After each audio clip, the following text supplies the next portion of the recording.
Bonjour Robert Viette. Bonjour. Vous revenez à Gélin avec un nouvel ouvrage, Visage de Sibérie.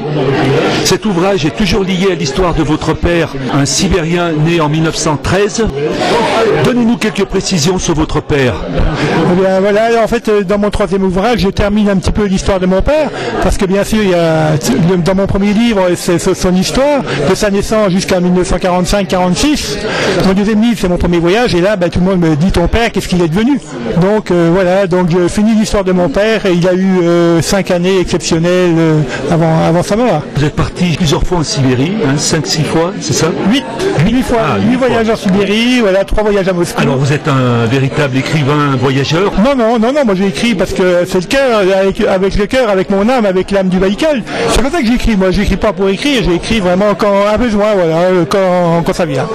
Est-ce qu'il y a des risques à se promener dans la Sibérie, dans l'immensité sibérienne?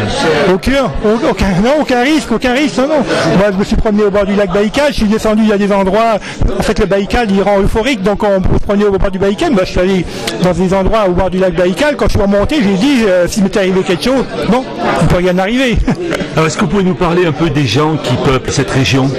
Oui, c'est des gens exceptionnels, qui l'amour du pays, l'amour de la terre, l'amour du lac, amour de la faune, de la flore, amour de leur pays, de la Sibérie, mais de la Russie aussi. C'est des gens très très chaleureux, un cœur aussi grand que le Baïkal.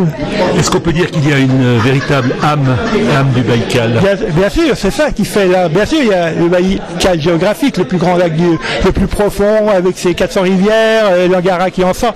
Mais c'est l'âme du Baïkal, c'est ça. C'est ça qui est important. Dans ce troisième volume, vous parlez... Je parle de mes amis que j'ai rencontrés, certains que je connais depuis longtemps, donc je vais leur faire un petit coucou, et d'autres que j'ai rencontrés un peu par hasard, comme ces 3 Françaises perdues sur le lac Baïkal qui venaient pour la première fois en Russie. Je suis tombé dessus, je les ai interviewés, mais c'était exceptionnel. Cet appel de la Sibérie, est-ce que c'est plutôt une passion ou une obsession? Non, une passion, non, pas une obsession, une passion de temps en temps, obsession. Quand j'y suis pas allé depuis un moment, ça me taraude, mais voilà, pour le moment ça va. Avec les salons du livre, j'en parle, je le partage, c'est tout le but. Mais pour le moment ça va, mais un de ces jours ça va me tomber dessus, c'est ça, il y a des prochaines sûrement. Et est-ce que vous allez continuer à écrire sur la Sibérie? Je ne sais pas.